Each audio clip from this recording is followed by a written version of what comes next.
Hello， 大家好，欢迎收看小百科太太。感冒咳嗽是一种气道变应性炎症，是非常常见的症状。一旦得感冒，就会开始咳嗽。感冒好了，咳嗽还没好，吃药也不管用，而且持续时间很长。那该怎么做呢？今天本人要跟大家介绍一款对人体有很好的保健功效的食材，那就是这个大蒜。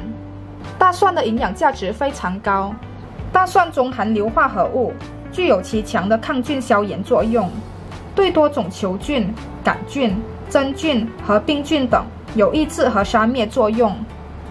大蒜还含有大蒜素，大蒜素具有很强的杀菌作用。若是细菌引发的咽喉痒，效果非常明显。建议大家用大蒜煮水。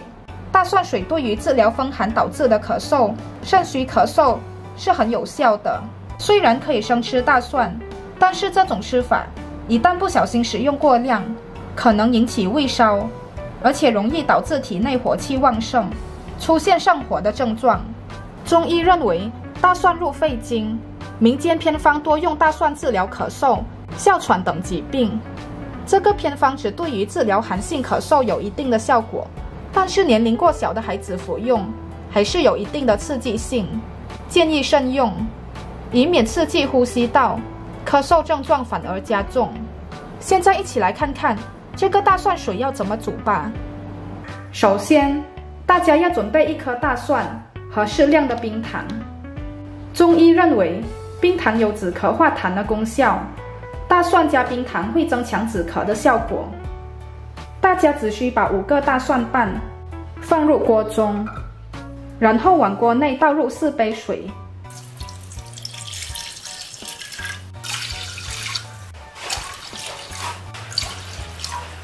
接着放入适量冰糖，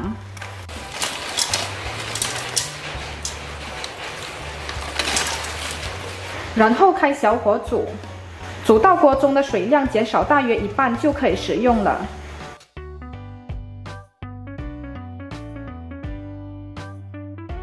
早上和晚上服用1碗就可以了。一旦病情有所改善，就要停止服用了，不宜长期喝。若天天喝或过量食用大蒜水，则会导致体内火气旺盛，出现上火的症状。这里要再次提醒大家，热性咳嗽不能够食用这个大蒜水。这个偏方只适合用于风寒感冒引起的咳嗽，而不适合用于风热感冒引起的咳嗽。那要怎样判断自己是哪种类型的感冒咳嗽呢？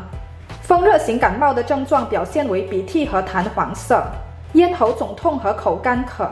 风寒型感冒的症状则表现为鼻涕清晰透明和怕冷，喉咙一痒就咳嗽，但是没有咽喉肿痛。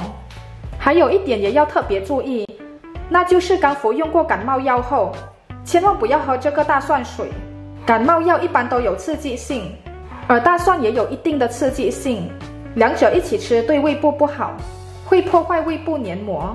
只要在服药后的2个小时后，就可以喝这个大蒜水了。